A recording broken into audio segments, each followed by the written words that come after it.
Então vamos lá para falar dos confrontos. É uma coisa que eu gosto muito de avaliar. E aí no final do vídeo eu sempre trago aquele resuminho para vocês dos 5 melhores SGs e dos 5 melhores ataques. Fala rapaziada cartoleira, beleza? Tamo aí para mais um vídeo. Agora para falar sobre a 10ª rodada do Cartola, né?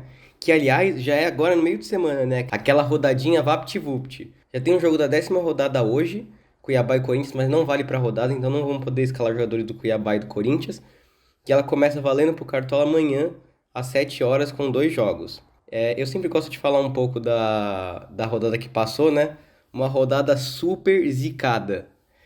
Os dois capitães mais escalados perderam pênalti, o Veiga saiu machucado, os SGs foram tudo pro vinagre, ninguém conseguiu segurar SG. Foi uma rodada bem difícil, assim. E aí a gente reflete aqui, né?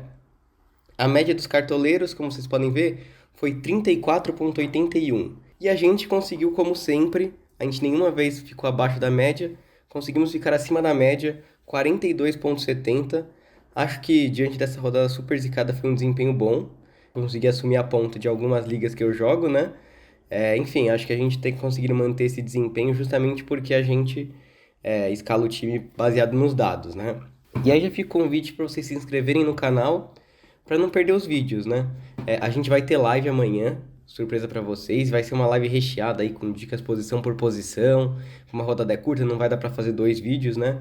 Vamos passar por notícias, escalações que sair, vamos fechar o nosso time, enfim. Então ativa o sininho também para você não perder o começo da live na hora que sair. Ah, vou estar trabalhando? Pô, entra depois e vai acompanhando o que der para acompanhar, porque acho que vai ser uma live bem legal. Vocês podem ver meu time aqui na tela, né? Acho que o desempenho foi de 42,70, porque a gente acabou acertando algumas coisas diferenciadas, né? Como o SG tá bem difícil, eu gosto muito de analisar a média básica, né? E a gente conseguiu algumas coisas. O Pedro Henrique fez 6 desarmes, fez 7,70. O Mateuzinho, 5 desarmes, fez 5,70. O Hugo, goleiro do Flamengo, mesmo tomando 2 gols, ele fez 4 defesas, que era o que a gente tinha previsto mais ou menos. Achamos que o Flamengo podia segurar esse G, ele ia ter dado uma mitada, fez 2 pontos, né? Além disso, a gente cravou o Everton Ribeiro, fez análise dos pontos cedidos pelo Fortaleza e bateu. O Everton Ribeiro sem o Arrascaeta foi o principal meio e conseguiu ir muito bem na rodada. Foi um diferencial também. E o Cuesta, né, fez o golzinho de cabeça. Ele é muito bom na bola parada, ele dá assistência às vezes no cruzamento, então acabou confirmando essa participação em gol, mesmo com o Botafogo perdendo, né? Então acho que no final a gente teve um desempenho bom, assim, pra rodada, abaixo do que foi todas as outras, mas considerando a zica da rodada foi bom. Então vamos lá para falar dos confrontos. É uma coisa que eu gosto muito de avaliar. E aí no final do vídeo eu sempre trago aquele resuminho para vocês dos 5 melhores SGs e dos 5 melhores ataques. Ah, antes disso, teve gente que acertou no último vídeo a desafio da camiseta. Era a camiseta do Al Ain, dos Emirados Árabes. Não acreditei que o pessoal conseguiu acertar, então trouxe um desafio mais difícil. Quero saber de que time é essa camiseta aqui. Esse daqui é bem difícil, hein? É um time conhecido por uma cidade. E tem um cara que é craque lá, que jogava lá e que é craque. Quero ver quem vai acertar aí, deixa aí nos comentários. Bom, vamos para os confrontos. Vamos lá, primeiro jogo da rodada, América Mineiro e Ceará. Acho que vai ser um jogo bem legal. O América Mineiro tem 3 vitórias nos últimos 5 jogos, o Ceará tem 2 vitórias nos últimos 5 jogos, quando joga como visitante, né? Isso considerando o mando, claro que é sempre o que eu avalio aqui para vocês. Os dois times vêm com defesas. O Ceará vem com uma defesa mais consistente que a do América, mas o América vem fazendo mais gols que o Ceará. Eu acho que o SG é pouco provável para os dois lados. Acho que vai ser bem difícil de a gente conseguir pescar de que um dos times segure o SG. O Ceará é um time que cede muita defesa, então talvez alguém possa postar no Jailson aí. Mas eu acho que o América Mineiro tem um leve favoritismo e acho que vai ser um jogo de gols. Talvez um 2-1 ou então 1-1 aí que o Ceará consiga segurar o América Mineiro em casa, né?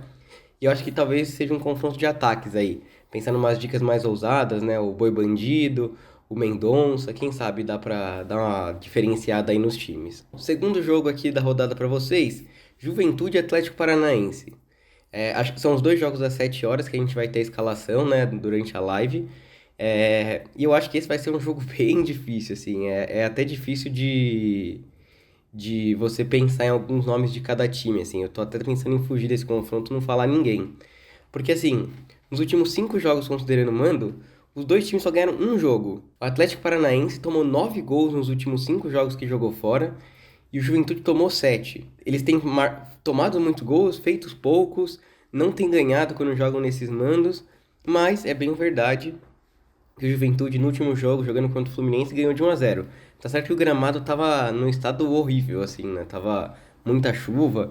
E lá é perigoso sempre esse estado climático. A gente vai ter a notícia como é que vai estar o campo na hora do jogo. E vai ter as escalações. Mas a princípio, meu palpite é um empate. Os times vêm meio mal, acho que pode ser um jogo de poucos gols aí, não sei. E a princípio não tenho ninguém pra indicar desses dois times. Bom, próximo jogo da rodada é um jogo que eu tenho certeza que vai estar entre os queridinhos aí dos cartoleiros nessa rodada. Vai ter muitos escalados. Palmeiras e Botafogo. Primeiro, já falar de algumas notícias pra vocês que eu andei estudando aqui. O Veiga não vai pro jogo, ele sofreu uma lesão na coxa, tá machucado, tá fora do jogo contra o Botafogo, vai iniciar o tratamento.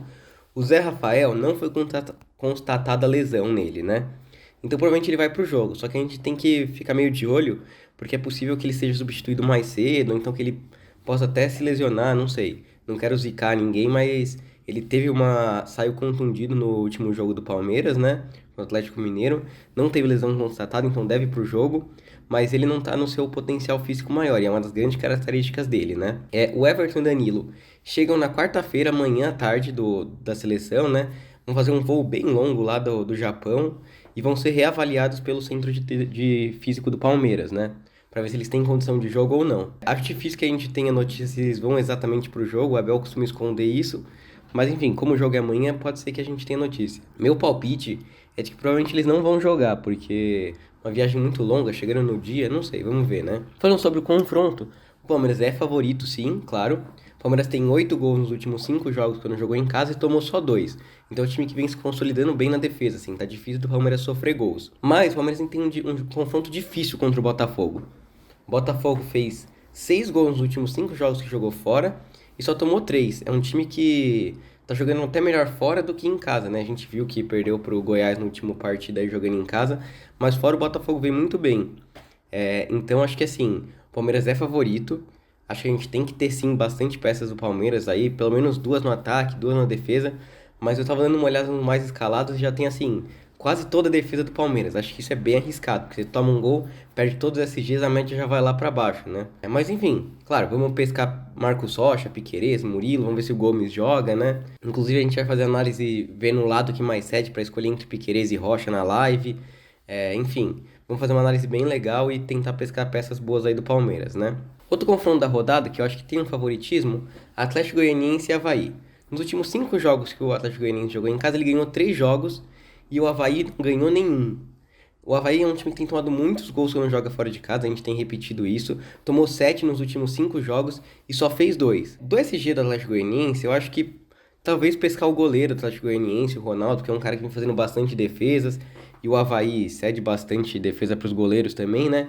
Mas o Atlético Goianiense não tem uma zaga tão confiável. Agora no ataque, acho que tem peças interessantes. Talvez um Elton Rato, um Jorginho, enfim.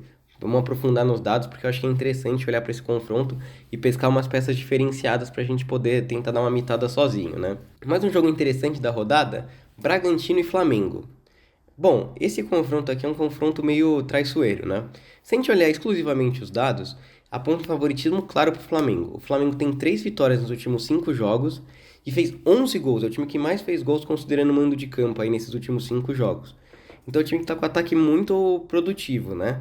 Apesar disso, tomou 8 gols. Então é um time que está fazendo muitos e tomando muitos. E o Bragantino, por sua vez, é um time que não ganhou nenhuma nos últimos 5 jogos. A gente costuma ver o Braga forte lá jogando em Bragança, né? Mas esse cenário tem mudado bastante. O Braga tá numa crise forte aí, eliminado de Copa do Brasil, Libertadores. Perdeu do Inter no meio de semana jogando em casa por 2-0. Inclusive foi um SG ousado que eu indiquei aqui no canal e se confirmou, o SG do Inter, né? Mas o Flamengo tá desfalcado, sem Arrascaeta, sem Bruno Henrique que tá suspenso. Tá com uma crise interna braba aí, tá difícil do Flamengo se assentar aí. Paulo Souza muito pressionado. Enfim, eu acho que o Flamengo é favorito, sim, principalmente porque os dados indicam muito isso, mas se a gente olhar o contexto todo de desfalques e de pressão, não deve ser um jogo tão fácil assim. De qualquer jeito, acho que é interessante a gente pensar principalmente em peças ofensivas do Flamengo. Um Everton Ribeiro, quem sabe o Gabigol, eu não gosto muito por causa da falta de scout básico, mas o Everton Ribeiro se consolidou no scout básico e eu acho que é um nome bem interessante para essa rodada.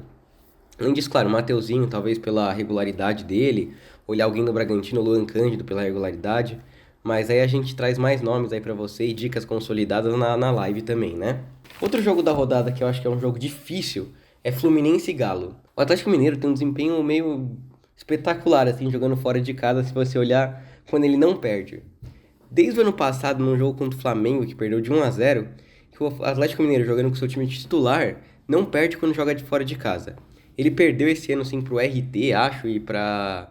Teve mais uma derrota, mas tava com um time reserva, né? Jogando com o time titular não perde. Mas se a gente olhar os últimos 5 jogos, o Galo só ganhou um. Ué, como é que assim? O resto ele tá empatando todos os jogos, sabe? Tá difícil do Galo conseguir ganhar. São muitos empates e só tem uma vitória. Apesar disso, é um time que vem marcando gol em todos os jogos e, consequentemente, também vem tomando. Não tá com uma defesa tão sólida como teve no ano passado, por exemplo, com o Cuca, né? E o Fluminense, por sua vez, ele tem 2 vitórias nos últimos 5 jogos, fez 6 gols e tomou 6 gols, o Fluminense, nos últimos 5 jogos. Então, assim, acho que esse é um confronto difícil, porque os números estão bem parelhos desses dois times, mas por essa invencibilidade do Galo, eu acho que o Galo tem um leve favoritismo. Claro, o capitão mais escalado da rodada deve ser o Hulk. Acho que como o Fluminense vem tomando gols e o Galo dificilmente passa em branco, o Hulk é a peça principal, um ótimo nome. A gente pode pensar também em Nacho, quem sabe, Rubens. O Rubens está com um desempenho muito bom e ele deve jogar de novo porque o Arana não deve jogar, né? E vamos ver se a gente consegue pescar mais algumas peças. Do Fluminense acho que é mais difícil, né? O pessoal sempre gosta de colocar o Cano, mas enfim. Outro confronto da rodada, só que agora com números díspares, é Curitiba e São Paulo. Nos últimos 5 jogos em casa, o Curitiba ganhou todos. É um time que está com um ótimo desempenho quando joga em casa. Além do Palmeiras, o Curitiba é o segundo melhor mandante no ano, sabe? Não perdeu nenhum jogo jogando em casa ainda. E o São Paulo, por sua vez, nos últimos 5 jogos jogou fora, não ganhou nenhum. Mas também não perdeu nenhum, empatou todos. Foram 4-1 e 1-0, né? Se a gente olhar só pro brasileiro, o São Paulo é um time que nenhuma vez passou em branco, tá sempre tomando um gol. Só que tem um ataque produtivo, né? Principalmente por causa do Caleri. Eu sei que muita gente vai ficar bronqueado aí porque ele fez menos 2,2, mas ele é um cara perigoso de deixar de fora. Eu acho que assim, como o confronto é muito difícil, o Curitiba só tomou 2 gols nos últimos 5 jogos quando jogou em casa, e a gente já viu que o Caleri fora de casa não é tão forte assim como em casa, eu acho que dá até pra deixar ele de fora do time, sim. Mas é ousado. E o Curitiba, enfim, é um ataque que tem 9 gols nos últimos 5 jogos. São Paulo vem tomando gol sempre. Acho que vale a pena a gente ficar de olho sim, em peças ofensivas do Curitiba, principalmente o Igor Paixão, que, enfim, vem com essa média básica tão legal, né? Santos e Inter. O Santos já foi mais avassalador em casa. A gente lembra de falar do Santos como 5 vitórias em 5 jogos, mas é bem verdade que nos últimos jogos isso caiu um pouco, né? O time só tem 2 vitórias nos últimos 5 jogos em casa, mas a defesa tá consistente. Nesses últimos 5 jogos também foram só 2 gols sofridos. Então, assim, é um time que parou de fazer tantos gols, assim, de ser tão avassalador e começou a tomar poucos gols. A defesa tá mais sólida, né? E outro detalhe importante desse jogo é que o Santos vai estar sem o Marcos Leonardo, que é seu principal jogador. Ele vai estar com a seleção sub-20 do Brasil e vai desfalcar o Santos por algumas rodadas. Por isso eu acho que deve ser um jogo de poucos gols. O Inter do Mano Menezes está jogando melhor fora do que em casa. É um time que tomou só 3 gols nos últimos 5 jogos, mas também não tem marcado tanto, sabe? Então assim, minha aposta é que seja um jogo de poucos gols. Acho que por jogar em casa o Santos tem um levíssimo favoritismo, assim. Mas acho que é um jogo para empate, assim, 0-0, ou talvez 1-0 pro Santos, não sei. E aí vamos ver se a gente consegue pescar peças defensivas dos dois lados. É um confronto para adiantar já de bons goleiros. Daniel, João Paulo, tecnicamente vem muito bem no Campeonato Brasileiro, né?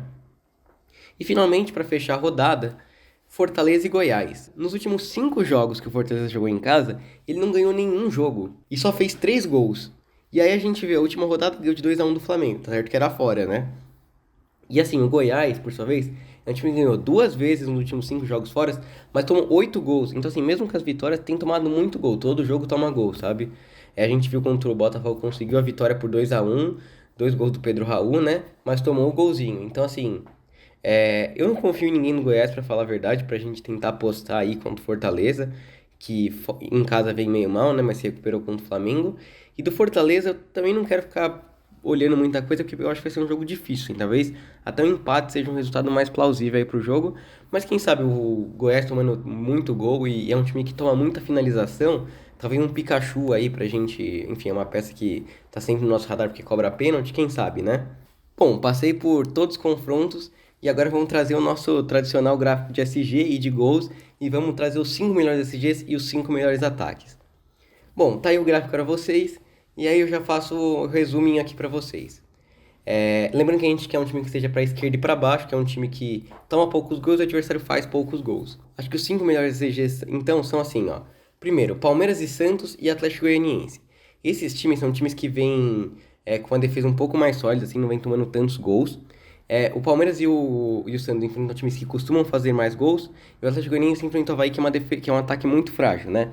Então acho que esses três SGs são mais seguros. E aí eu trago dois bem mais ousados. O Flamengo. O Flamengo enfrenta o Bragantino jogando fora de casa. O Bragantino vem com um ataque muito ruim, mas o Flamengo vem tomando gols, né? Então por isso que é um SG mais ousado.